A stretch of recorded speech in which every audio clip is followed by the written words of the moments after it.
something new, and therefore I can implement it. And the Honorable Dr. Taqi a few years ago mentioned very eloquently that the Muharram, the session of Muharram is like a university. And what we take and what we learn from it, we can implement in our lives. When you graduate, you take that knowledge into your life. So it's very important for us, my dear brothers and sisters, as much important it is that we shed tears for Imam Hussein, it's also important for us to understand why he did what he did. Not to just feel the sorrow, although it was one of the saddest events that this earth has ever witnessed, but for us to reflect and to understand. And most importantly, that the message of Imam Hussein alayhi salam is still alive today. Today we see that over 20 million people visit him every single year for Arba'in. Not only that, but the Imam of our time, Imam al-Mahdi alayhi salatu wassalam, still carries that message of Imam Hussein. And as narrations have indicated, that he will establish his government on the 10th day of Muharram, inshallah. We have a very special program for the entire community for the next 10 nights.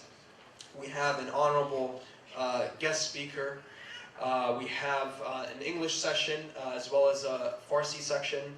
The first 10 nights, the first 5 nights we have for the Farsi lecture, we have the Honorable Dr. Sahafi.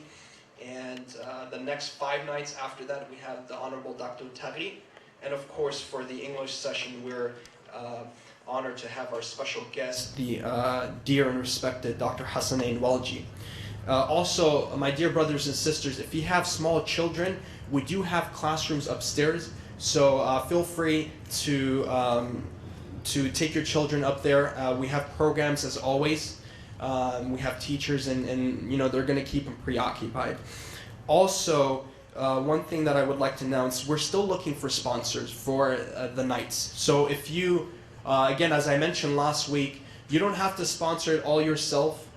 You feel free to gather a few people, and please see Haj Samir or Haj Amira Fati, and they'll be more than happy to assist you and provide you with further information. Now we'll begin the majlis with the recitation of the Holy Quran. So please help me welcome our honorable and dear respected Haj Samir Amiri to the podium with a loud salawat ala Muhammad wa ali Muhammad.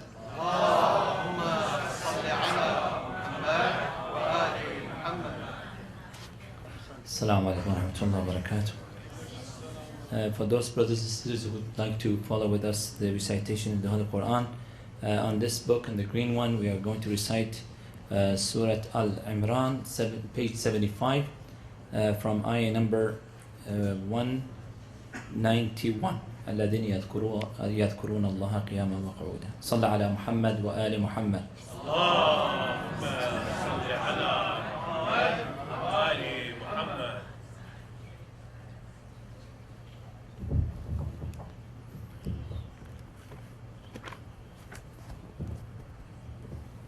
أعوذ بالله من الشيطان الرجيم. بسم الله الرحمن الرحيم. الذين يذكرون الله قياما وقعودا وعلى جنوبهم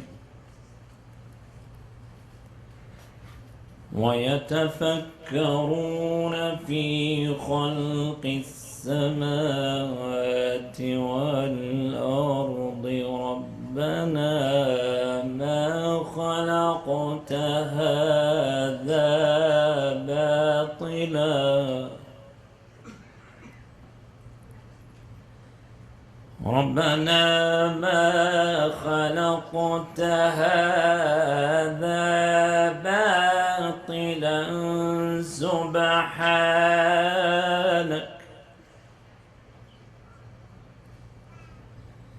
فقنا عذاب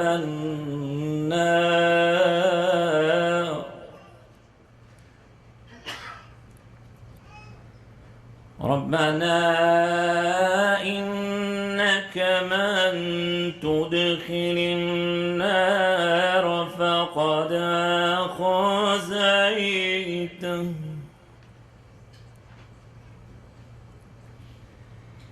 وما للظالمين من أنصار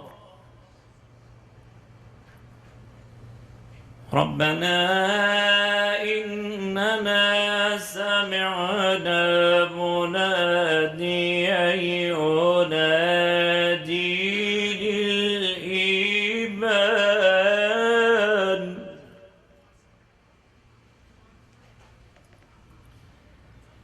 أن آمنوا بربكم فآمنا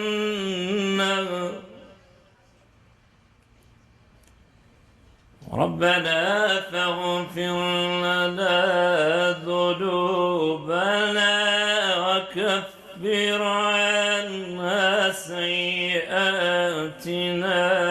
وتوفنا مع الأبرار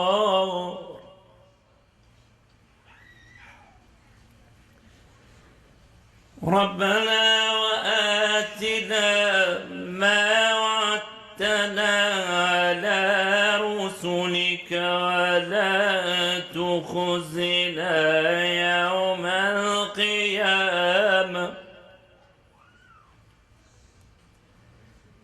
إنك لا تخلف الميعاد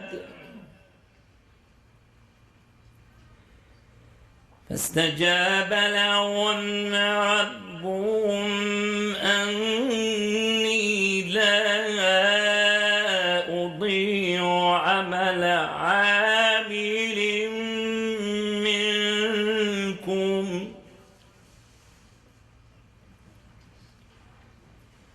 من ذكر أو أنثى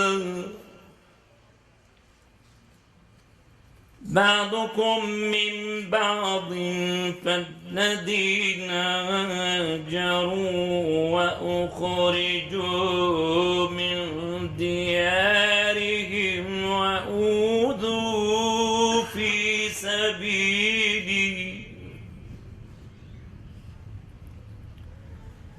وقاتلوا وقتلوا لأكفرن عنهم سيئاتهم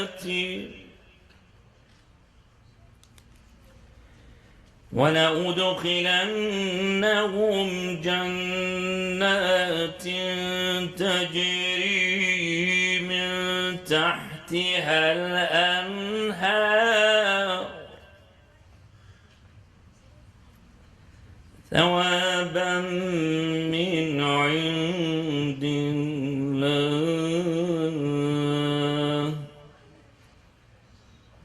والله عنده حسن الثواب صدق الله العلي العظيم صلوات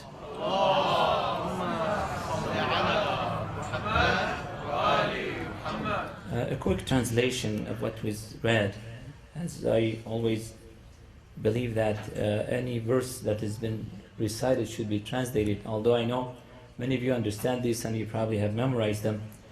But Allah subhanahu wa ta'ala, this verse says, those who remember Allah subhanahu wa ta'ala in all situations, standing up, sitting down, or even laying down, and they think and they ponder and they reflect upon the creation of the skies or the heavens and the earth.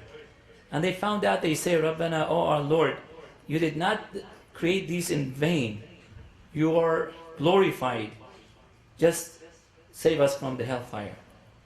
Oh Lord, when you enter someone into the hellfire, that you have embarrassed him. And there is no savior for the ones who did dhulm, or the oppressors. Oh Lord, we heard the call of someone calling for the faith, to believe in Allah subhanahu wa ta'ala, and we believed in it. Oh Lord, forgive our sins and forgive our wrongdoings and make us die with the righteous people. O Lord, give us what you have promised the prophets and the messengers, and do not make us be shameful in the day of judgment. You are the one who never breaks his promise. And Allah subhanahu wa ta'ala فَاسْتَجَابَ لَهُ means Allah subhanahu wa ta'ala granted them and He listened to them and answered them that I would never put into waste the good deed of anyone from you, either male or a female. And those who did hijrah or migration, or those ones who were kicked out of their lands or expelled from their own lands, and they suffered in my way, and they fought and they got killed. Indeed, I will definitely and certainly will forgive all their wrongdoings, and I definitely will make them into the heavens. Those heavens that rivers are flown underneath, and this is a blessing from Allah subhanahu wa ta'ala, and He is the best of givings. Sallallahu ala Muhammad wa ali Muhammad.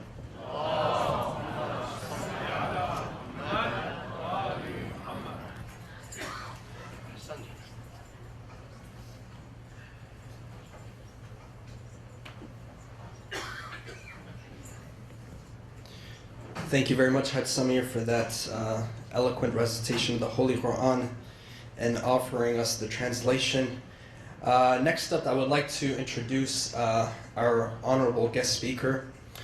He's a researcher, a scholar, and a scientist in the field of nutrition. He has authored actually over 30 books, which have been translated into many various languages.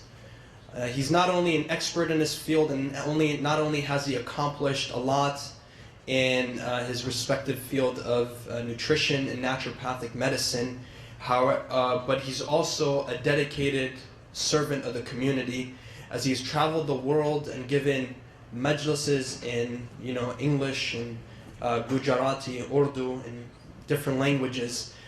Please help me welcome our honorable dear guest speaker, Dr. Hassanain Walji, to the podium with a loud salawat ala Muhammad wa ali Muhammad.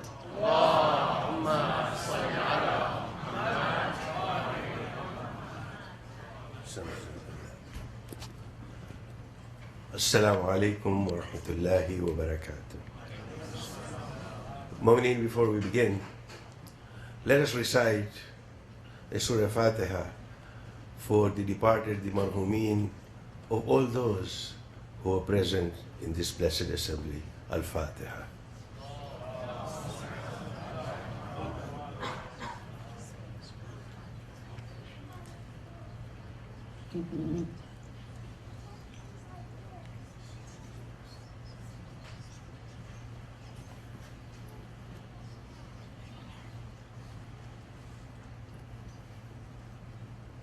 أعوذ بالله السميع العليم من الشيطان اللعين الرجيم بسم الله الرحمن الرحيم الحمد لله الذي هدانا لهذا وما كنا لنهتدي لولا أن هدانا الله والصلاة والسلام على أشرف الأنبياء والمرسلين سيدنا ونبينا وحبيب قلوبنا وطبيب نفوسنا أبو القاسم محمد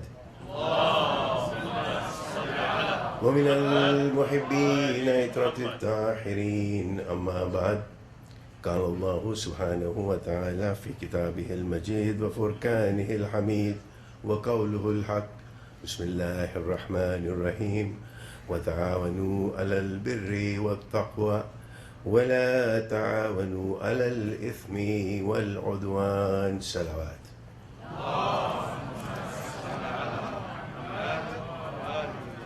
Moment before I delve into the subject matter that we have at hand, it behooves all of us to come together to pay our respects and our condolences as IMC mentioned, to the Imam of our time, Imam Sahibul Zaman, Ajjalallahu Faraja Ta'ala, and through him to his beloved grandmother, Sayyidah Fatima Salamullahi alayha. As we gather here tonight, they used to say that the sun never set on the British Empire.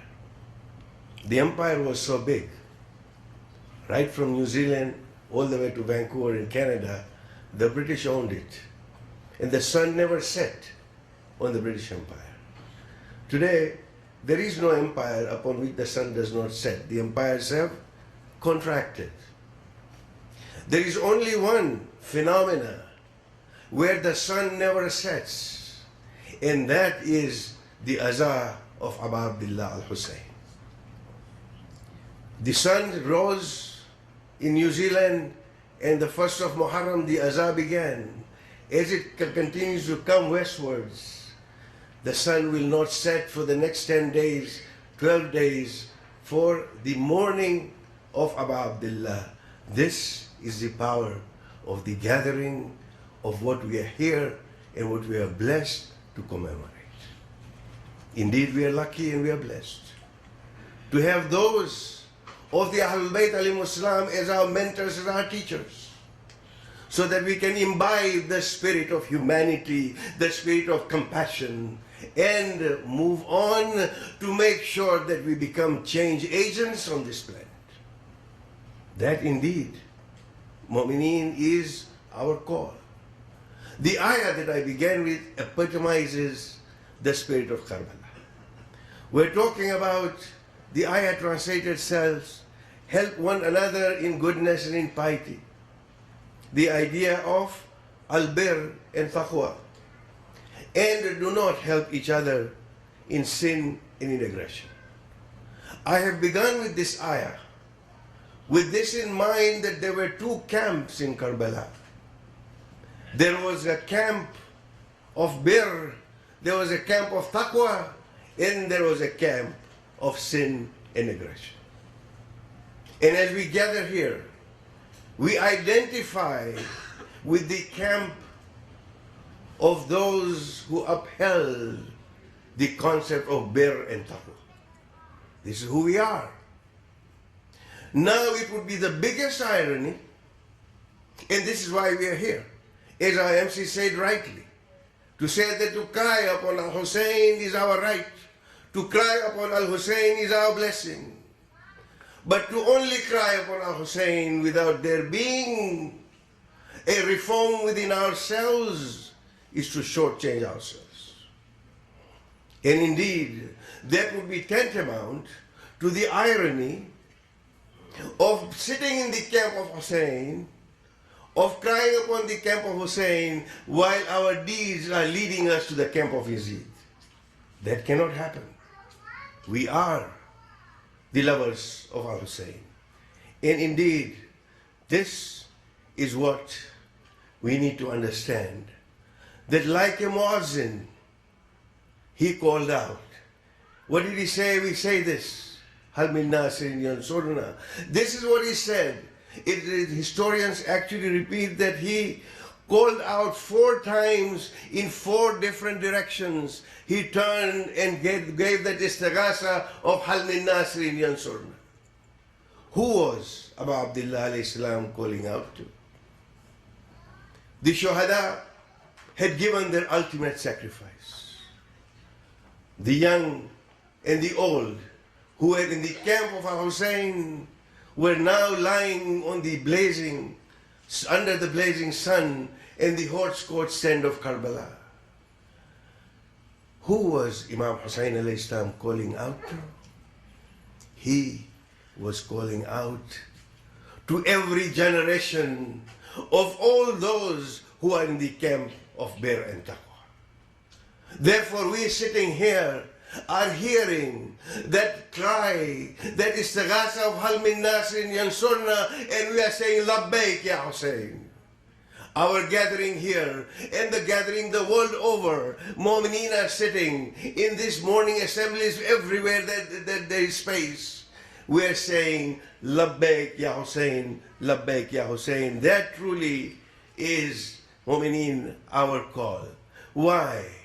Why was he calling out? He was calling out to us, as we heard earlier, to say the establishment of social justice.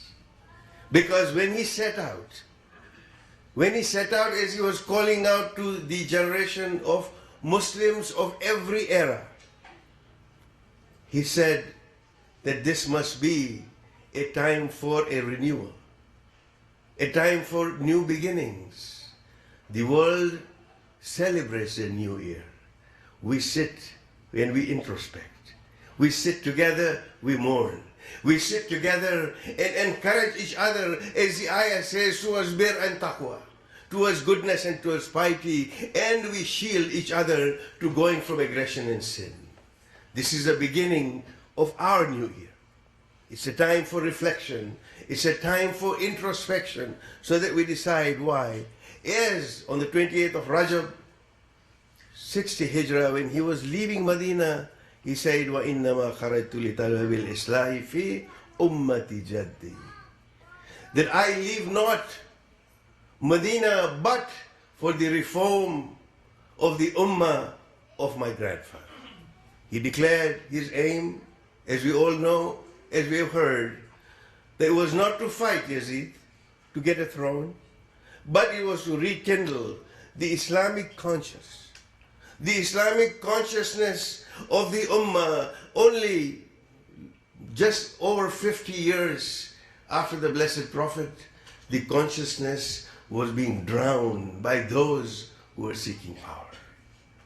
And he went out to say that I will now go for the reform of the Ummah of my grandfather.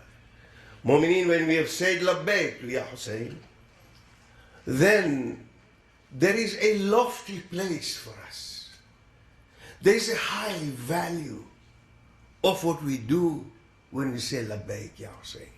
When we sit in these morning assemblies, our spirit takes a flight along with the flight, the spirituality of Abu Abdullah. Allow me to quote Ayatollah Shaheed Ustad Mutahari. And he said, and I quote, that if a single tear that we shed for him should signify a harmony between our souls and his spirit, the harmony of our souls and his spirit, he says, then it represents such beautiful words. It represents a brief flight that our spirit makes along with the spirit of Al-Hussein. The spirituality, the raising of that consciousness with that tear, those tears that flow when we weep, when we lament, my friends, are tears of spirituality. And therefore, what should it do? It should reform us. It's a prescription for reform. Shaheed Ustad Mutahari goes on to actually give us a prescription for that reform. He says that if only while we soar with our spirit of Al-Hussein, that there is a little glow of his bravery, a little glow of his valor in us, and that there is a particle of his free-thinking nature to say that I will not submit to any other authority except for the authority of Allah subhanahu wa ta'ala. This is the spirit. A particle of his deep iman, of his conviction that he could sacrifice so much and be thankful to Allah subhanahu wa ta'ala for the sacrifices he made. The particle of his taqwa. A small spark of his understanding and his teachings of the great principle of Tawheed. Mu'mineen, those of you who have read and understood and imbibed the spirit of Dua Arafah of Imam Hussein alayhi salam will understand the depth of that Tawheed, the idea of the uniqueness and the oneness of Allah subhanahu wa ta'ala. Then Shaheed Ustad Mutahari says that tear that you shed has immense value. And that is why we're so blessed to be in this assembly, to shed our tears so that our souls too can soar with the spirit of Abdullah Imam Hussein alayhi salam. Salawat.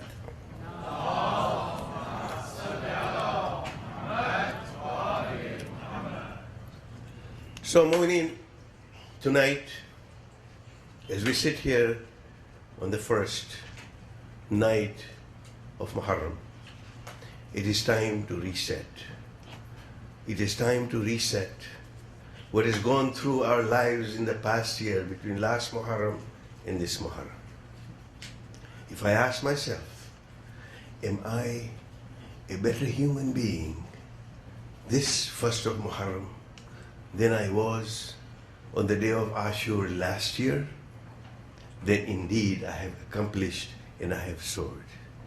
If I find in myself, when I introspect, the muhasibah that I do, that there is no change, then I must promise the Imam to say that inshallah, next first of Muharram, when I sit in this morning assembly, that I will be a better human being. So it's time to reset. Those of us who are old enough to remember the DOS system, remember Control-Alt-Delete. It's Control-Alt-Delete tonight as we sit to try and reset and ask ourselves, am I going to be a better human being than I was last year? That is our call. Otherwise, again to quote Ustad Shahid Mutahari, and please do not take offense at this, he said these words very candidly because he felt for the Ummah. And I am repeating these words. He said that sometimes we tend to claim that Imam Hussein al-Islam founded an insurance company to guarantee the security of sinners. That he has insured us against the consequences of sin in return for our tears. This tends to be sometimes the thinking, and that all that we have to do is to shed tears for him, and in return he guarantees us that immunity from Jahannam. That cannot be. And if you care to read the tract, it's in Farsi, it's also translated in English. It's called Ashura, Misrepresentation and Distortions of Ashura. I invite my young friends especially, if you have not read that book, please do read. You'll understand truly the meaning of the morning assemblies that we have. So, should we be resting on our laurels? Or should we be asking ourselves, once again, as our MC so eloquently mentioned, to say, what is the relevance of Karbala in shaping our future? You know, every era, every generation has its own challenges. We seem to think that we have challenges. Look back into the history of our culture, and we can see every era has challenges. We too have ours. We need to identify. In order to begin the process of reform, we need to identify our challenge living here in North America. Because the new generation growing up in these lands has to construct their Islamic identity differently from the way that their parents did back home, wherever that back home may be. We are a gathering of many, many different nationalities in many different countries. Wherever that back home may be, we are here in North America. We have our challenges that we need to deal with. And our young people, and I can see them nodding already, to say that they are striving to be Muslim and North American both at the same time. My young friends, let nobody tell you that these things, two things, are mutually exclusive. Indeed, they're actually complementary. I said this, and I got into some trouble at one time when I mentioned that the ripe age, old age of 45 years, when I came to this country, when I looked at the humanity around me, when I looked at my neighbors, when I looked at the people that I did business with, when I looked at people that I professionally work with, I learned to be a better human being than when I was wherever I came from. And I appreciate and I understand that if we become better human beings, then we absolutely become better Muslims. And this country offers us so much. Every country has its negativity. We may agree and not agree with the foreign policy. The blessings, Mu'mineen, that we have, and the young generation is striving to be proud Muslims and proud Americans at the same time. And this is not mutually exclusive. In fact, it is complementary. And once again, forgive me for some very candid words, because these are words that have to be said to my generation, my peers, the baby boomers, the leaders of yesterday. We need to have a new cadre of leadership coming in. Yes, we will guide them as baby boomers in our generation. But there are others who need to lead the millennials to a new millennium. And that is needed, because what happens is that when we are trying to be good Muslims, good human beings, good Americans, sometimes our response is, you know what, we build more mosques. I call it the amoeba effect. We have one disagreement, then we have 2 mosques. And then there is another disagreement, and then we have 4 mosques. This is how amoebas multiply, and not Muslims. So this is something that we need to understand. The second thing is that I would like to go and participate in my religious rituals and things that I used to do back home in East Africa, in a small town, in a country called Tanzania. So I come here to North America, and it doesn't matter. I must recreate what I used to get in that little town in Tanzania. So what do I do? As a gathering of my peers, of the baby boomer generation in particular, is to create what I call a homesickness center. I feel homesick, and therefore I will create a structure, will create a mosque so that I can replicate wherever I have come from. I say that these are homesickness centers. What we need, and at the fear of trying to self-promote, I think we need wellness centers, not homesickness centers. We need fresh approaches where our young can imbibe and they can come and they can be part of the community. You know, they say that there is a youth program, that there is this thing for the youths. I say that yes, we may, for the sake of organization, define it, but you know, youth is not an entity. Youth is a phase. Somebody grows into a youth and moves on to adulthood and then has grandchildren, moves on to seniors, and so on and so forth. I used to, believe it or not, I used to be a youth once too. Youth is a phase. Our young must be nurtured to actually move through the phases of life just in a way that a family teaches the young the customs of the family business, the ethics and whatever. As a community, we need to move together. There cannot be this generation gap to say this is a youth program and this is a program for the oldies. The community that prays together, a community that eats together, a community that does all these things together remains together. And that indeed is part and parcel of that. Very quickly, and I need to move on because time is absolutely of the essence. There's much one can say. There was a time in Pakistan, in Lahore, that a mosque was actually demolished by certain enemies. And in one night, in one single night, the furor of the Muslims in Lahore at that time was that they rebuilt the mosque in a night. They came together, rebuilt the mosque in a night. Commenting upon that, the great philosopher of the East, Allama Iqbal, as he's called, some of you may have heard his name. If not, please Google him. You will find his poetry translated in English is excellent and really good for thinking. And he said, and I will not bore you with the Urdu, but it says those with the fervor of their faith build the mosque in a night, but within their hearts there is still that basis of sin that they were not able to prostrate in years. So the rituals that we do must have meaning. So we, the leadership of this community, needs to facilitate a transition so that it becomes vital for our young to be able to convey that they are out there reframing the conversation in terms of what our great faith is all about.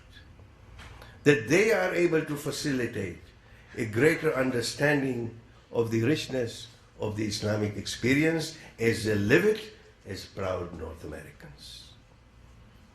We must not shy away, and inshallah in the days to come we will talk about some of the toxic environment that's been generated by the current political climate at the moment, and what can we do to address it, and what can we do to rise up to the challenge. But we must not shy away from our political and civil society responsibilities as we live in this country. The life of a Muslim cannot be confined within the four walls of a mosque, as some of our enemies would like us to do. We must be out there, be totally engaged. So the need of time is to nurture the next generation, because, my friends, the decisions that we make today, and I'm not digressing from my subject, this is the subject of reform of Abu Abdullah, when he was talking about the reforming of the ummah of his grandfather, our Prophet sallallahu alaihi wasallam, that the decisions that we make today about how we practice our faith in a Western context will define Islam for the next and many generations to come. And when we see that Karbala indeed is a microcosm, it's got great lessons for us. And the theme that inshallah we will develop are that the highest ideas of hukukullah, the idea of obeying Allah subhanahu wa ta'ala, the rights of Allah subhanahu wa ta'ala upon the creatures. At the same time, Karbala also shows, and especially post-Ashura event, it also shows that Bibi Zainab salamullahi alayha and the other ladies led by Imam Sajjad al-Islam actually showed us the caring principles of what we call huquq al-ibad, which are the rights of the creatures of Allah upon us. And this are the two things, huququllah on the vertical and huquq al-ibad on the horizontal, is what makes us as a community. And this is what Karbala is all about. So we really need to reframe our message. There's always, as they say, a better way. And I'll illustrate that with an anecdote. There's a blind boy begging on a street corner. And he said, "I am blind, please help me." And somebody would pass by, maybe out of every 20 people, one person would throw a coin. And a man passed and he saw what was happening. He turned the board around and he wrote something on it. And pretty soon, the coin started falling into the tin. Everybody who passed threw a coin in. And the blind boy was surprised to say, "What happened?" And the man comes back and he says, "Wait, what did you do? There's something happened." So he said, "No, all I did was, instead of you writing that help me, I'm blind, this is what I wrote. That today is a beautiful day and I cannot see." When you reframe a message, you get results. Because now you are looking at the consciousness of a person to say that, it's a beautiful day. I'm blessed with sight. He cannot see. My conscience is now stirred into doing something about it. When we reframe the message, and Karbala truly gives us that opportunity to reframe the message. Inshallah, in the days to come, we're going to talk about different kinds of societies and how we can make an impact. Because you have one kind of a society, which is what we call an intentional society. And then you have an accidental society. What's an accidental society? It's people traveling on a plane. You sit together. You are together for 16 hours. That's the longest flight that I can bear. 16 hours. And you sit next to somebody and you make some small conversation. You get off, pick up your baggage, you're gone. You are in accidental society for 14 hours, 16 hours. While you had the destination, you were not interested in each other really. You just wanted to get there. You're passing the time. So you have what we call accidental societies. And then you have intentional societies like ours, where every member cares for the welfare of the other, where every member has a responsibility to take us to the destination. And this is the meaning of that idea of reform within that. And then there are discussions, philosophical discussions, that is it society that changes an individual, or is it an individual who changes a society? And that is a healthy, vibrant discussion to say, what is it? Inshallah, in the days to come, we will discuss that. When we are talking about reform, as to who changes whom, and where does it begin? Because it's sometimes like a chicken and egg situation. Unless the individuals within the society change, the society does not change. But the individual cannot change because the society is not changing. So where does it stop? Where do we begin? This is indeed a philosophical thing. But one thing that we must be sure about is, Mulana Room said, and he said it so beautifully. He said, yesterday I was clever, so I wanted to change the world. Today I am wise, so I'm changing myself. And that is where it all begins. To say that I need to change. I wanted to change my city. I wanted to change my country. I wanted to change the world. And I realized I could not change anything. What I realized as an old man was that long time ago, if I had changed myself, if I had improved my own self, my family, my neighborhood, my city, then I could have influenced the nation and I could potentially have changed the world. So Mu'mineen, a journey, as they say, of 1,000 miles, begins with one step, and that is going to be the theme of the next 10 lectures, inshallah, that we're going to deliver. That let it begin by changing the first and the most important person, me. That's where it begins. It may be a friend, it may be a neighbor, it may be a spouse, but most likely it'll have to be me. And this is what the Quran says so clearly, that Allah does not change the condition of a people unless they make that change in themselves. Surah Al-Ra'd. I'll give you one example, and inshallah I will finish because we are limited in terms of time, and I respect the time. It's like, you know, when a guest comes to your house and you offer them some food, they'll only partake a little and leave a little behind. That's good akhlaq, good ethics. So if I'm given 40 minutes, I should finish in 39 minutes or 38 minutes and leave a little for the host. That is good akhlaq, and I believe in keeping, being punctual and keeping to the time. So inshallah I will finish. So I'll leave you with this, a flavor of how our thinking can change. It's not rocket science. It's baby steps, thinking. We say Assalamu alaikum wa rahmatullah whenever we meet. It's second nature. It's wajib. And the person who goes forth saying salam first is a bigger beneficiary than somebody responding. This is what we are taught when we are even 5 years old, to say salam to your elders. The whole idea is, when I have said Assalamu alaikum, what do I mean? If truly I had imbibed the message of Assalamu alaikum, which means peace be upon you, if I had internalized Assalamu alaikum, then can it be that I have said Assalamu alaikum to someone, then can it possibly be that any harm can come from me to that person?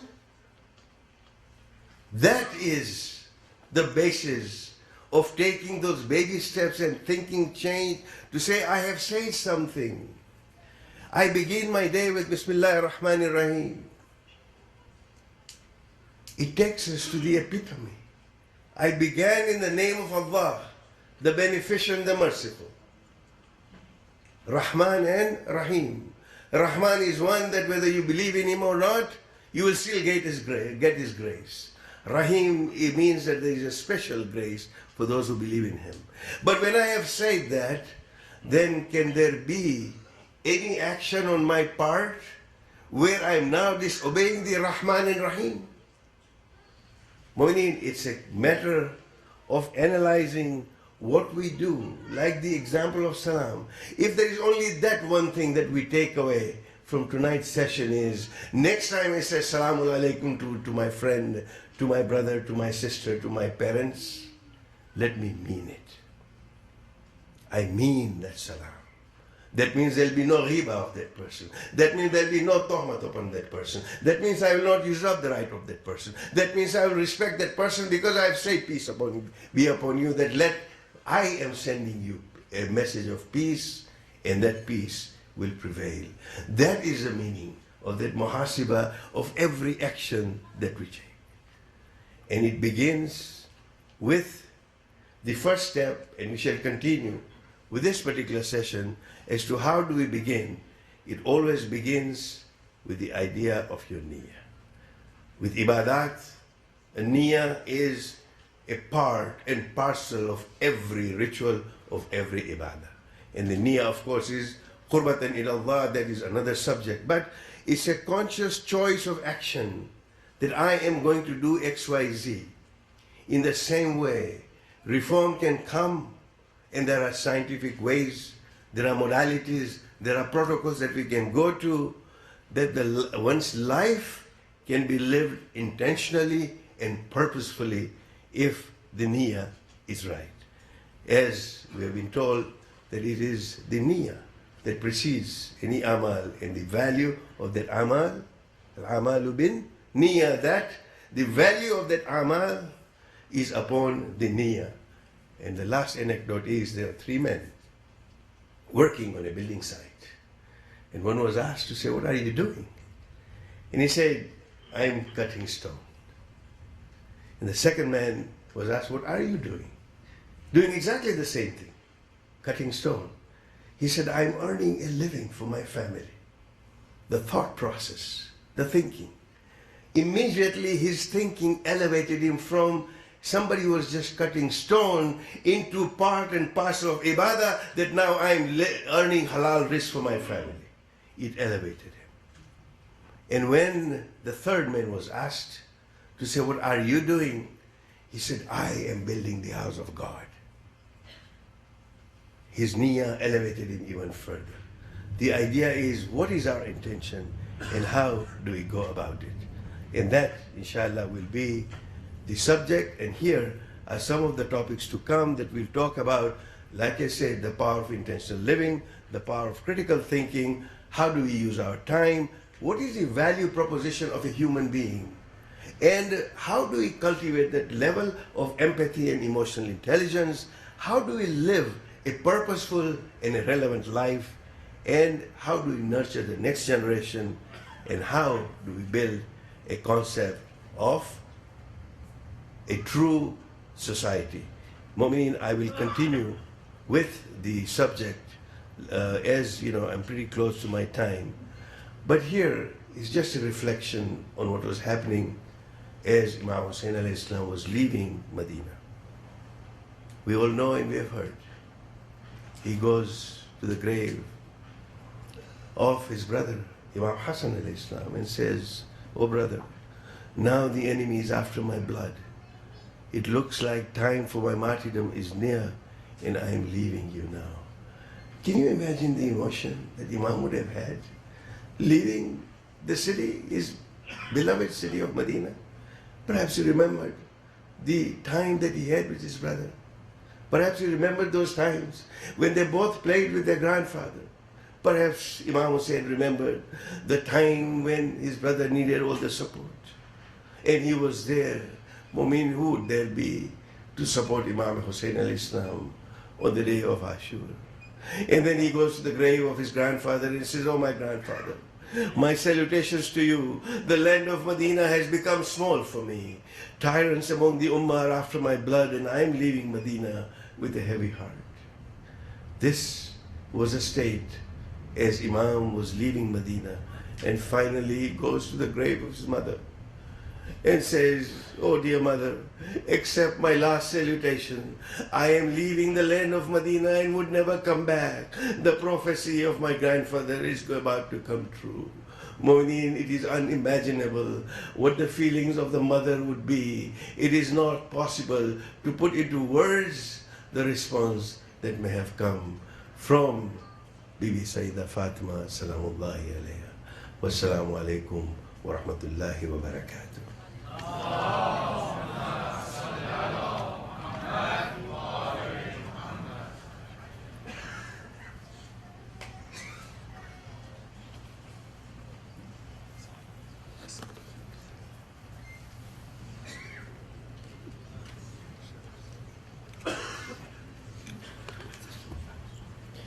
Thank you so much, Dr. Walji, for those eloquent and empowering words of wisdom. I would like to thank you on behalf of our community. It is a true honor to have you here with us for the next 10 nights and to be able to learn from you and learn from your wisdom. So thank you so much for that. Before we begin the Farsi program, I would like to make a couple quick announcements. As I mentioned, we're still looking for sponsors for these blessed nights. So if you would like to donate or get more information regarding that, please see our dear Haj Samir Amiri or Haj Amira Fatih. Also, a week from today, Sunday, October 9th, we will be having our first official blood drive in honor of Imam Hussein alayhi salam. And if you would like to sign up, please feel free to see me. Spots are limited because we'll be having a mobile bus here. The location will be right here on the property. It's 9 a.m. to 3 p.m. So if you have any questions, feel free to see me. I'd be more than happy to provide you with further information and how to sign up. Let's see. Also, the kids, if you have any kids, please upstairs. Just to avoid any disruption of the program. Now, for the Farsi portion, we have our honorable and dear guest who will be providing the Farsi lecture. So please help me welcome the respected Dr. Sahafi to the podium with a loud salawat ala Muhammad wa ali Muhammad.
بسم الله الرحمن الرحیم الحمد لله رب العالمین و بهی نستعین اعوذ بالله من الشیطان الرجیم بسم الله الرحمن الرحیم والعصر ان الانسان لفی خسر الا الذین آمنوا و عملوا الصالحات و تواصوا بالحق و تواصوا بالصبر لا حول ولا قوة الا بالله العلی العظیم.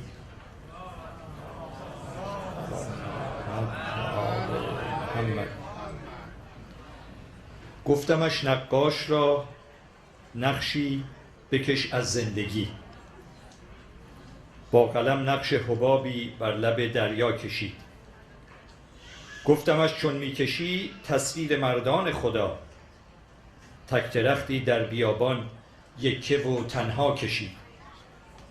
گفتمش نامردمان این زمان را نقش کن، عکس یک خنجر ز پشت سر پی مولا کشید.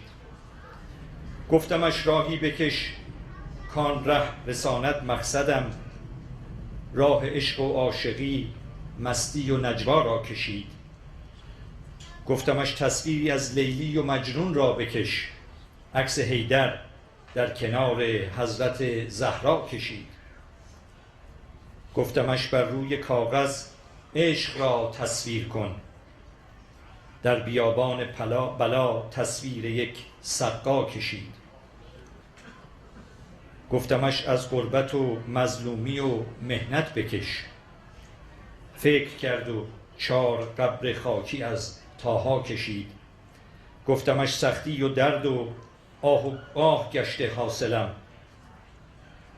گریه کرد آهی کشید و زینب کبرا کشید. گفتمش درد دلم را با که گویم ای رفیق، عکس مهدی را کشید و بهچه زیبا او کشید. گفتمش ترسیم کن تصویری از روی حسین، گفت این یک را بباید خالق یکتا کشید. سلام عرض میکنم خدمت همه برادران و خواهران عزیز و چه بسا سعادتی که همه ما داشتیم که بتونیم امشب در شب اول ماه محرم اینجا دور هم باشیم و عزاداری برای سالار شهیدان ابا عبدالله الحسین رو امشب با هم دور هم باشیم.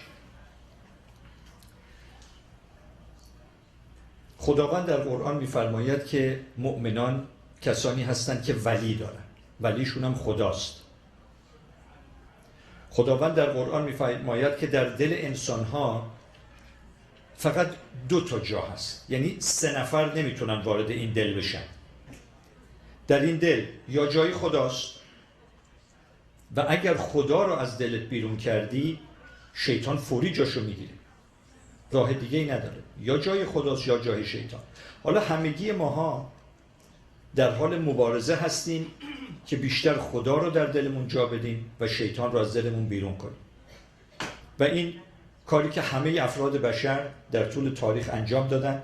بعضی متاسفانه در این جنگ شکست خوردن، شیطان رو وارد قلبشون کردن و خدا رو بیرون کردن و بعضی ها تونستن خدا رو 100% وارد قلبشون کنن که اینا معصوم ها هستن، ائمه معصوم، و کسانی هستن که خدا رو 100% بیرون کردن و شیطان وارد قلبشون شده که اینها هم شیاطین انس هستن، شیاطین جن و انس.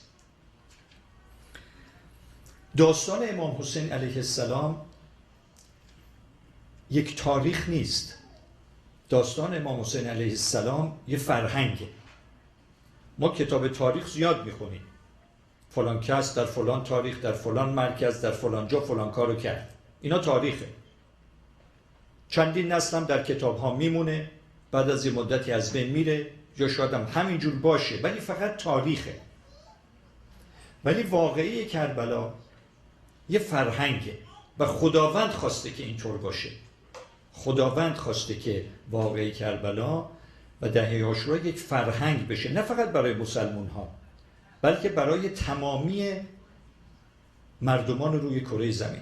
و ما داریم میبینیم امروز، میبینیم که روز به روز تعداد کسانی که برای زیارت آقا ابا عبدالله روز 40 مشرف میشن به کربلا ماشاءالله از 2 میلیون شروع شده، پارسال 12 میلیون رقم زدن، امسال تخمین زده میشه که انشالله حدود 16 میلیون زائر داشته باشه آقا ابا عبدالله.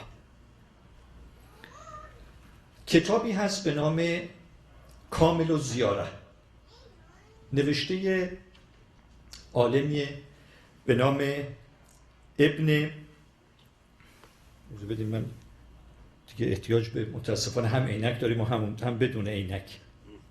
داستان ابن قولوی که دوستانی که میخوان برن و نگاه کنن اسم ایشونو با واو یه و هی 2 چشمه، ابن قولوی. ابن قولوی هم دوران شیخ مفید بوده و قبر ایشون هم در کنار قبر شیخ مفیده در کاظمه. پدر ایشون قبرشون در قم هست. ایشون یک کتاب بسیار زیبایی داره، جامع الزیارت یا کامل الزیارت، که داستانها و روایات و اسنادی که مربوط به زیارات میشه در این کتاب جمع آوری کرده و داستانهای بسیار جالبی در این کتاب هست که شما اکثرا با این داستانها آشنا هستید. مقداری از این داستانها راجع به پیامبران قبل از امام حسین علیه السلام هست که چطور اینها با اسم امام حسین علیه السلام و داستان عاشورا و ماجرای کربلا آشنا شده بودن. به عنوان مثال مثلا از حضرت آدم علیه السلام داره که زمانی که در صحرای کربلا در حال قدم زدن بود، پاش به سنگی میخوره، خون از پاش جاری میشه، از خداوند سوال میکنه علت این چی بود؟ چرا پای من اینجا به سنگ خورد و خون ازش جاری شد؟ خداوند داستان امام حسین علیه السلام رو براش تعریف میکنه. حضرت ابراهیم همینطور در این صحرا که قدم میزده، چیزی به سرش اصابت میکنه، خون از سرش جاری میشه، از خداوند میپرسه، خداوند به او داستان امام حسین علیه السلام رو برایشون تعریف میکنه. یا حضرت نوح علیه السلام موقعی که اون سیل عظیم میاد و کشتی ایشون از روی صحرای کربلا رد میشده، در اونجا طوفان شدیدی میاد و کشتی تکانهای خیلی شدیدی میخوره. حضرت نوح علیه السلام از خداوند میپرسه علت این تکانهای شدید، علت این خشم دریا چیه؟ خداوند میگه اینجا کربلاست، اینجا جایی که اون شهادت عظیم و ذبح عظیم انجام شده. و خیلی جالبه اگر شما سوره هود آیه 41 رو نگاه بکنید، در اون آیه وقتی حضرت نوح به اصحابش میگه که وارد کشتی بشن، میگه قال ارکبوا بسم الله، میگه وارد کشتی بشین بسم الله، یعنی به اسم خدا. و اینجا تنها جایی که در قرآن ما فقط بسم الله داریم. خب شما میدونید 113 سوره قرآن با بسم الله الرحمن الرحیم شروع میشه.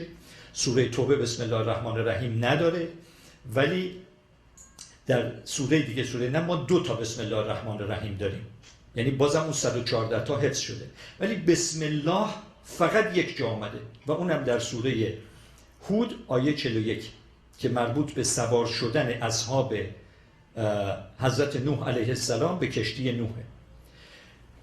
باستانشناسا در کوه جودی، یعنی در مرز ایران و شوروی، بقایای کشتی حضرت نوح رو پیدا کردن و با میدونید آزمایش‌های اکسری و آزمایش‌هایی هست که شما میتونید انجام بدین و میتونید قدمت یک تکه چوب رو از کربنی که تو اون چوب هست پیدا کنید و حدوداً دیدن که اون قدمت اون چوب برمیگرده به زمان کشتی حضرت نوح علیه السلام. لوحی هم در اونجا پیدا کردن، نه تو اینترنت اگه سرچ بکنین همه اینها هست.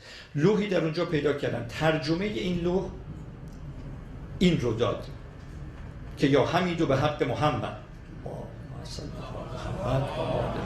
یا آلیو به حق علی یا فاطر به حق فاطمه یا محسن به حق الحسن یا قدیم الاحسان به حق الحسین.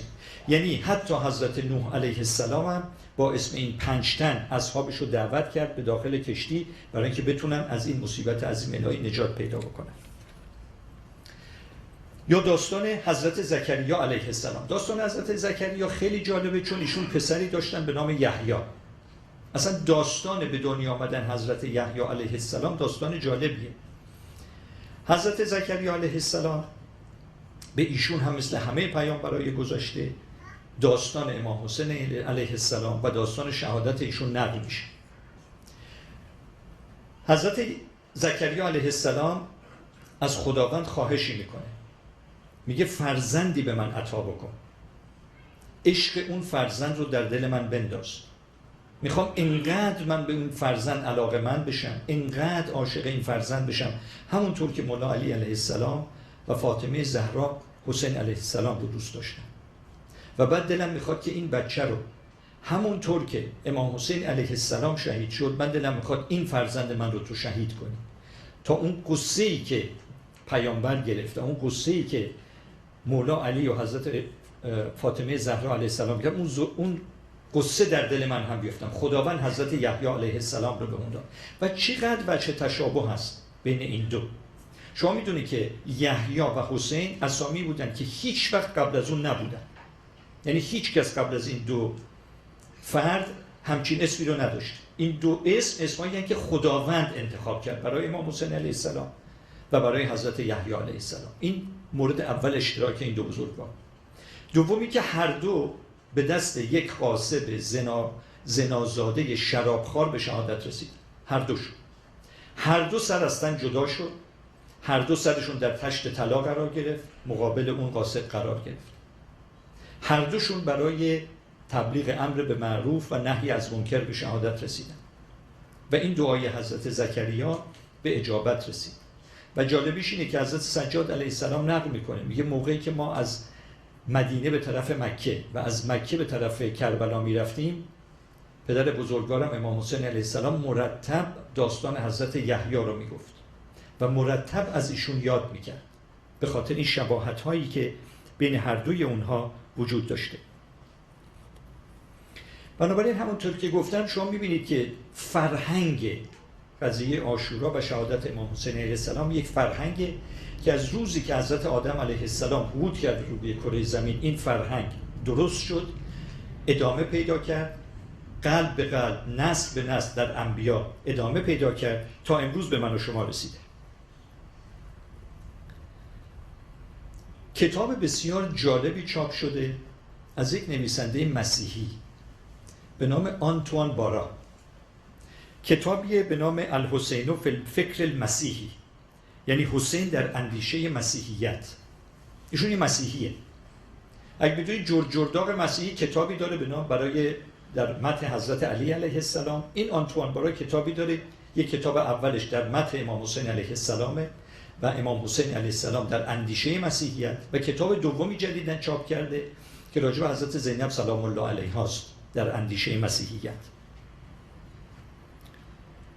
این نویسنده مسیحی میگه که الحسین حی، میگه حسین نمرده، مسیحیه با. میگه حسین نمرده، حسین همیشه زنده است، چون حسین یه فرهنگه، فرهنگ که نمیمیره، فرهنگ حسین همیشه زنده است. میگه قبر حسین نوره، قبر حسین نوره. یک نویسنده مسیحی، آنتوان بار، این صحبت رو میکنه راجع به حضرت جناب امام حسین علیه السلام. حالا من میخواستم که چون خیلی ها امروز سوال میکنن که اصلا ما چرا عزاداری میکنیم برای امام حسین علیه السلام، علتش چی؟ حتی شیعه هایی هستن که امروز سوال رو میکنن، شیعه هایی که توی پرانتز روشن فکر، غرب زده، وهابی زده، این سوال میکنه که اصلا ما چرا امروز عزاداری میکنیم برای امام حسین علیه السلام. این اتفاق 1400 سال پیش افتاده، یه درسی باید گرفته میشده، گرفته شده. ما امروز یک کاری نداریم، چرا سینه میزنیم، چرا عزاداری میکنیم؟ آیا این مبنای قرآنی داره یا بدعت در دینه؟ سوالی که امروز میشه. برای جواب به این سوال من میخواستم که 3 آیه از قرآن براتون بیارم. یک، سوره هود آیه 120. سوره هود آیه 120. در اینجا خداوند به پیامبر میگه ما برای تو قصه میگیم، قصص میگه ما برای تو قصه تعریف میکنیم. حالا این قصه ها رو برای چی میگیم؟ این قصه ها رو میگیم به 4 علت داره برای تو این قصه ها رو تعریف میکنیم.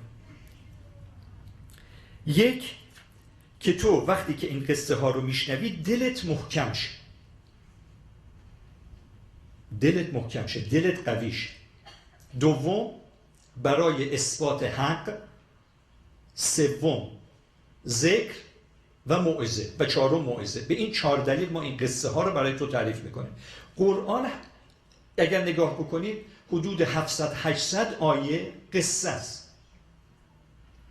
قصه حضرت یوسف، قصه قوم بنی اسرائیل، قصه اقوام قوم لوط، قصه قوم حاد و اکثر پیامبرانی. که چرا این قصه رو خداوند نقل کرده؟ چرا خداوند تکیه میکنه به تکرار تاریخ؟ چرا تاریخ رو تکرار میکنه؟ علتش چیه؟ برای اینکه یک، ما قوت قلب بگیریم.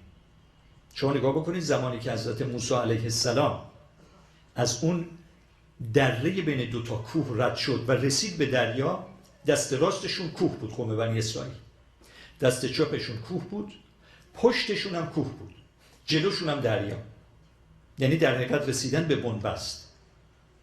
همینجا بود که لشکر فرعون از پشت وارد شدن، مسلح، اینها هم بدون سلاح رسیدن، گفتن تموم شد کار.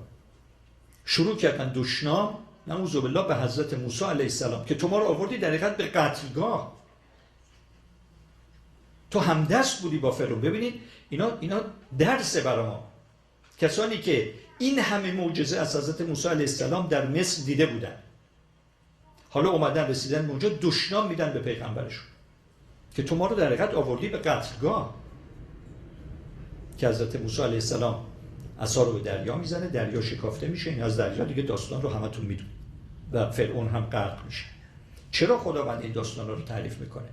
قوت قلب بده که زمانی که پیغمبر وارد غار میشه این داستان ها رو شنیده از خداوند، میدونه خداوند عنکبوتی رو اونجا مأمور میکنه تار بدوزه، میدونه کبوترانی رو اونجا مأمور میکنه که روی تخمی بشینن که کفار مکه از غار بیان، تا دم غارم بیان ولی برن. این داستان ها برای قوت قلب همه ما هاست. همه ما در زندگی به سختی برخورد میکنیم، همه ما به سختی میرسیم، ولی این قصه ها برای اینه که ما قوت قلب پیدا کنیم. جناب یوسف علیه السلام چقدر تا میگه خداوند میگه قشنگترین قصه قرآن قصه حضرت یوسف علیه السلامه. چه زیبایی داره این داستان. یک جوان از دل چاه بیرون میکشنش، به عنوان اسیر میارنش در مصر، به عنوان اسیر. بعد اونجا به عنوان نوکر استخدام میشه. حضرت یوسف علیه السلام بسیار زیبارو بود، به قول ما ایرانی‌ها خوشتیپ، به قول امریکایی‌ها هنسام. وارد اون کاخ اون عزیز مصر میشه. زن عزیز مصر عاشق حضرت یوسف میشه، بس که این پیغمبر زیبا بود، عاشق اون میشه، تمایل به نزدیکی به او پیدا میکنه. او و حضرت یوسف دو بر دو، هیچ کی نیست. زلیخا یه پارچه میندازه رو خداشون، میگه ببین خدای من نمیبینه، من خیالم راحته دیگه، خدای من هر کاری ما بکنیم نمیبینه. حضرت یوسف علیه السلام میگه ولی خدای من همه جا هست، همه چی رو میبینه، من که نمیتونم، من خدا مثل خدای تو نیست، همه جا حاضره، همه چی رو میبینه. فرار میکنه که باز میگم بقیه داستان رو همتون میدونید. به خاطر این کار زندان میفته.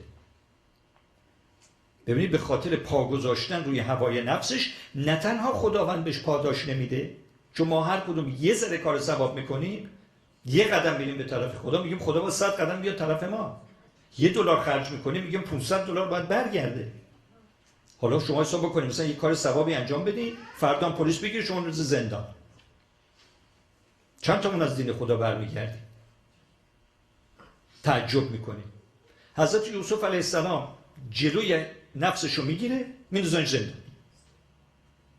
منتها پیغمبر زندان هم که میفته، این پیغمبرها اولیای خدا اینجوری هم، زندان هم که میفته مدیریت زندان میکنه. تا وقتی که با زلیخا توی اتاق مدیریت نفس میکنه، موقعی که تو چاه مدیریت صبر میکنه، موقعی که تو زندان میفته مدیریت زندان میکنه. چجوری؟ در تمام مدتی که زندان بوده زندانیا رو از اون وضع فلاکتباری که بودن نجات میده، بهشون یاد میده زندان رو تمیز کنن، نشون با هم دیگه دوست باشن، نشون میده خداپرست باشن، نشون میده که امید داشته باشن، صبر داشته باشن. تو زندان هم مدیریت زندان میکنه. باز داستان حضرت یوسف ببینید چقدر زیباست. پیغمبر خداست، 2 تعبیر خواب میکنه توی زندان. این 2 وقتی میخوان آزاد بشن و برن به طرف اون امپراتور یا فرعون مصر، یه اشتباه کوچولو اینجا میکنه. میگه وقتی رفتین به پادشاه بگین منو یادش نره، منو آزاد کنه. یعنی یک لحظه توکل به جای که به خدا بکنه، توکل به کی میکنه؟ به اون امپراتور. به خاطر همین خداوند میگه مدت بسیار زیادتر ما رو در زندان نگه داشته. اینا همه قصه های قرآن، اینا درسه. حالا پس چرا ما باید عزاداری کنیم برای ابا عبدالله؟ علت چیه؟ خب علت درسه. اگه ما از داستان‌های قرآن درس زندگی یاد میگیریم، حق به ما ثابت میشه، قوت قلب پیدا میکنیم، ذکر موعظه است. خب در مقام مقایسه خداوند عقل هم به ما داده. شما میدونید که در مذهب شیعه ما اول قرآن رو داریم، دوم اطرت رو داریم، سوم عقل رو داریم. ما مثل وهابیان نیستیم که قرآن رو بگیریم عقل رو بذاریم کنار. ما مثل بعضی نیستیم که قرآن رو بگیریم عقل هم داشته باشیم اطرت رو بذاریم کنار. با 50 جور تفسیر قرآن بیاد هر کسی راه خودش میده، 73 فرقه میشه. ما قرآن رو داریم، اطرت رو داریم، عقل هم داریم. دومین سوره‌ای که در قرآن به اون اشاره شده و خیلی مهمه سوره حج آیه 32. خداوند اینجا از شعائر الله اسم میبره، شعائر خداوند. میگه شعائر خداوند رو محترم بشمارید، چون شعائر خداوند رو محترم شمردن تقوا میاره. خب شعائر خداوند چیه؟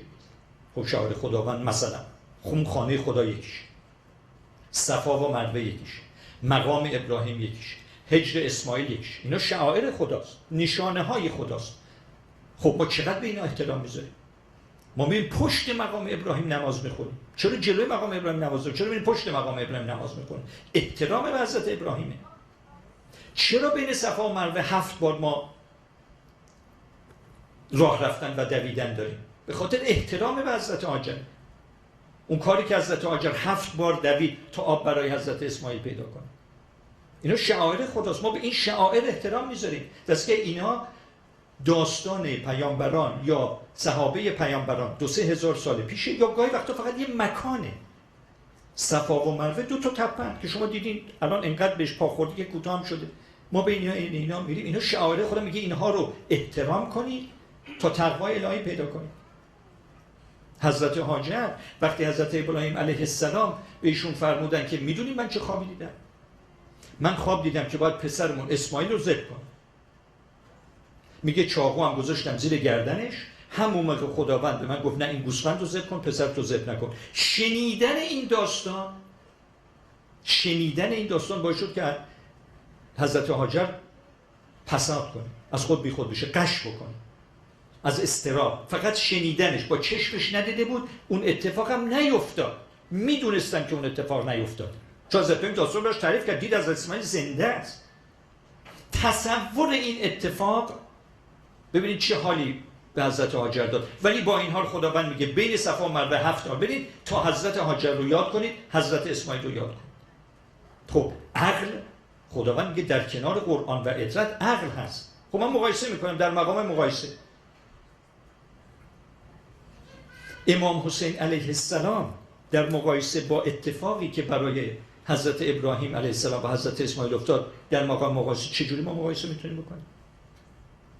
اتفاقی که در کربلا افتاد و اتفاقی که در اون صحرا افتاد مثلا قابل مقایسه هست؟ پس بنابراین این عزیزان، این ائمه معصوم، اینها شعائر الله هستند، اینا شعائر خدا هستند و شنیدن داستان اونها و دانستن کارهایی که اینا کردن تقوا میاره، تقوای الهی میاره. پس اگر به ما میگن شما چرا برای امام حسین عزاداری میکنی؟ ما عزاداری میکنیم چون خداوند به ما دستور داده در سوره هود آیه 120 قصص الهی، داستانهای اینها رو شما باید مرتب تکرار کنید تا تقوا پیدا کنید. شعائر الهی رو احترام بذارید تا تقوا پیدا کنید. و این یکی رو که دیگه همتون بلدید، سوره شورا آیه شماره 23. من از شما هیچ اجری نمیخوام مگر چی؟ مگر چی؟ مودت به قربا. من از شما هیچ اجری نمیخوام مگر مودت به قربا، به نزدیکان. پیامبر 23 سال زحمت میکشه، 23 سال خونه دل میخوره، میگه من این اجر نمیخوام، یه اجر فقط میخوام، مودت به قربا. خب یادآوری این قربا، یادآوری مصائبشون مودت نیست؟ حالا اینو من میونه پرانتز بگم، ببینید شما در اسلام نمیتونی به یک کسی بگین تو باید به فلانی محبت داشته باشی، نمیتونی. من میگم آقا شما باید اونو دوست داشته باشی، این میشه محبت. شما فرزند تو دوست داری، این میشه محبت. محبت با مودت فرق میکنه. محبت یعنی اون دوستی که شما مجبوری دوست داشته باشید. مودت اونه که به شما سفارش دوست داشتن میکنه، سفارش به دوست داشتن میشه، این میشه مودت. چون شما نمیتونید در اسلام بگید آقا شما باید دوست داشته باشید، ولی من میتونم به شما بگم سفارش میکنم به شما که دوست داشته باشید. این مودت قربا اینه، سفارش به دوستی اهل بیت علیه السلام. سوره شورا آیه شماره 23.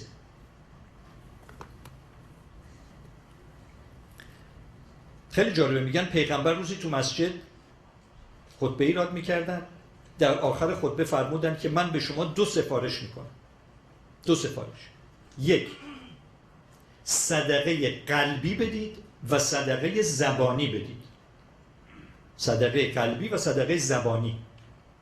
یکی بلنشتن گفتن پیامبر تفسیر کنین رو برای ما، یعنی چی صدقه قلبی و صدقه زبانی یعنی چی؟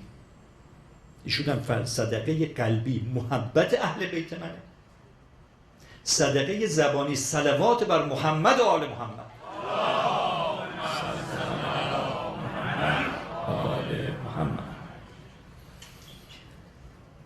همه تون اسم این کتاب رو شنیدید، عیون الاخبار و رضا، مال شیخ صدوقه، که داستان و روایات و تمام اتفاقاتی که برای امام رضا علیه السلام از سفرشون و تا به نیشابور رسیدن و در دربار مأمون هست. داستانای خیلی جالبی داره. یکی از اونها داستان شخصی به نام ریان ابن شبیب. ریان ابن شبیب، میگن ریان ابن شبیب رسید خدمت آقا امام رضا علیه السلام و از او پرسید و از او گفت که من رو موعظه کن، به من یه چیزایی بگی که در زندگیم با من بمونه و باعث رستگاری من بشه.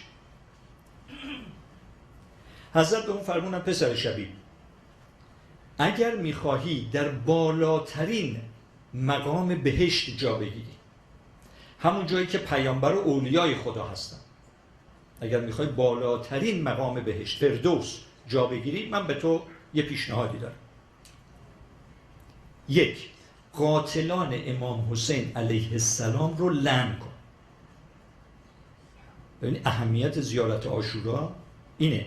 وقتی امام معصوم میگه اگه میخوای در بالاترین مقام بهشت فردوس در کنار پیامبر اولیای خدا باشی، قاتلان امام حسین علیه السلام رو لعن کن. پس بخونیم زیارت عاشورا رو،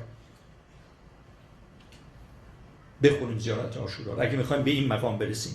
2 گفت اگر میخوای مقام شهدای کربلا رو پیدا کنی، اگه میخوای به همون مقامی برسی که شهدای کربلا رسیدن، هر وقت اسم امام حسین علیه السلام رو شنیدی این رو تکرار کن. من دوست دارم که اینو همه با هم تکرار کن، هممون با هم. سوره نساء آیه شماره 73 قسمت آخری آیه است، همه آیه نیست. میگه یا لیتنی، خواهش کنم همه با من بگید، لا ییتنی کنت معهم فعوز فوزا عظیما. یعنی ای کاش ما هم با آنها بودیم و به رستگاری بزرگی میرسیدیم. میگه اگر تو فقط همین یک جمله کوچیک، سوره نساء آیه 73 آخرین قسمت آیه رو میگه، اگه تکرار کنی مقام شهدای کربلا رو پیدا میکنی. به این آسون. ببینید ما دینی از این زیباتر شما دارید، مرامی از این زیباتر دارید که با یاد ولی خدا، با یاد قصه شعائر الهی شما ببین به چه مقامی میرسید. 3 گفت اگر میخوای خود خدا رو اصلا ملاقات کنی، اگه میخوای خود خدا رو ملاقات کنی، برو به زیارت ابا عبدالله، برو به زیارت قبر ایشون. اگه میخوای خود خدا رو اصلا ملاقات کنی. در پایان یه داستانی میخوام براتون نقل کنم که این داستان برای خود منم تا حدودی اتفاق افتاده. میگن در تهران یک میرزا اسماعیل اربابی بوده، 70 سال برای امام حسین علیه السلام مجلس برگزار میکرد. 70 سال. و جالبش اینه کسانی مثل علامه امینی به این مجالس میرفتن که حتی وقتی علامه امینی فوت میکنه عکس ایشون هنوز رو صندلی میذاشتن. ایشون تعریف میکنه که من در یکی از مجالسی که ما داشتیم که خیلی هم مجلس پرنوری بوده، میگفت دیدیم 2 تا جوان با آستینای بالا زده، یقه‌های باز، موهای آنچنانی وارد مجلس شد و همه در حال و هوایی بودن. این 2 تا میگفتن و میخندیدن. ما به خودمون گفتیم اینا جریانشون چیه؟ اینا اینجا چیکار میکنن؟ میگه بعد از حدود 5 دقیقه بلند شدن رفتن و ما هم همینجور ما تو مبهوت که آخه جلسه ابا عبدالله اینا از کجا آمدن؟ میگه فردا شب دیدیم همین 2 تا جوان با لباس مشکی، موهای زده، مرتب، منظم نشستن، زار دارن گریه میکنن. میگه مجلس که تموم شد من اینا اومدن دستشونو گرفتم، گفتم نه نمیتونی، جریان چیه این؟ به قول ما doesn't make any sense. 24 ساعته شما اینجور متحول شدین. میگه هر دو زدن زیر گریه. میگه موقعی که ما داشتیم از مجلس خارج میشدیم دیدیم 2-3 تا استکان نلبکی رو زمین.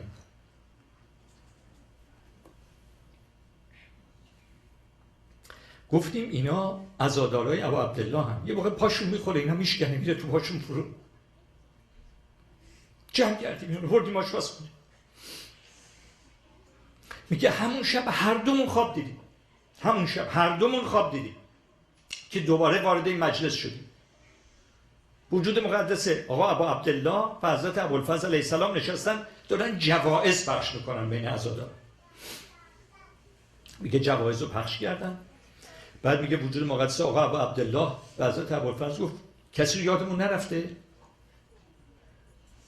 اون 2 تا جوونی که دیشب اون استکان نلبکی رو جمع کردن که تو پای زوار شیشه نره، اونا چی؟ میگه هر دوی ما در آن واحد این خوابو دیدیم، صبح به هم زنگ زدیم برام تعریف کرد. اینجوریه مجالس عزاداری ابا عبدالله. خود بنده شما میدونید من مدت 5 سال تلویزیون سلام برنامه داشتم. چه ساعتهایی که تا 4-5 صبح مطالعه میکردم برای آمادگی برنامه. یه شب از این در داشتم میومدم تو، کفشا خیلی بدجور ولو. یه سلواتی رو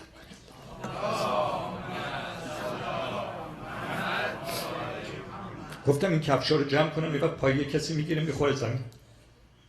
این کفشا رو جمع کردم گذاشتم سر جوش. همون شب خواب دیدم پرواز میکنم. خواب دیدم 2 تا بال دارم پرواز میکنم. اون موقع آقای گرمارودی اینجا بود. آقای گرمارودی گفتم آقای گرمارودی من همچی خوابی دیدم. گفت چیکار کردی؟ ایشون سیمش وصل. گفت چیکار کردی؟ گفتم هیچ. گفت نه کاری کردی. گفتم ولی من یادم نمیاد، من کاری نکردم، کار به خصوصی نکردم. گفت فکر کن. من فکر کنم. گفتم آره داشتم می اومدم یه سری کفش ولو بود اینجا جمع کردم گفتم پای مردم نگیر بخوره. گفت همینه.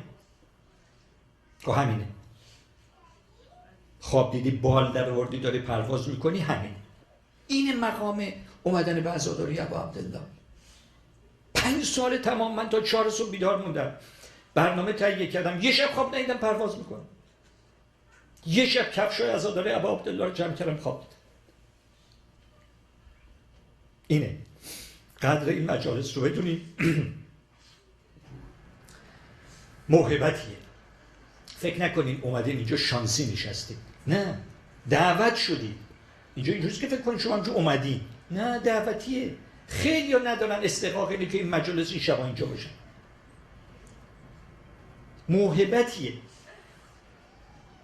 موهبتیه که شما لعنت کنی به قاتل امام حسین علیه السلام، میری فردوس. بگی کاش ما اونجا بودیم تا ما هم به رستگاری میرسیدیم، مقام شهدا رو پیدا کنیم. انشالله دعا کنیم همگیمون بتونیم بریم زیارت آقا عبدالله تا خود خدا رو انشالله زیارت کنیم. بازم از همگیتون متشکرم و واقعا خدا رو شکر میکنم که این افتخار نصیب بنده شد که امشب گوشه از مقامات ابا عبدالله رو و انشالله در 5 شب آینده هم در کنار هم باشیم. از مقامات ابا عبدالله، از عظمت ایشون انشاءالله بتونیم باز هم با هم دیگه صحبت بکنیم. صلوات خواهیم.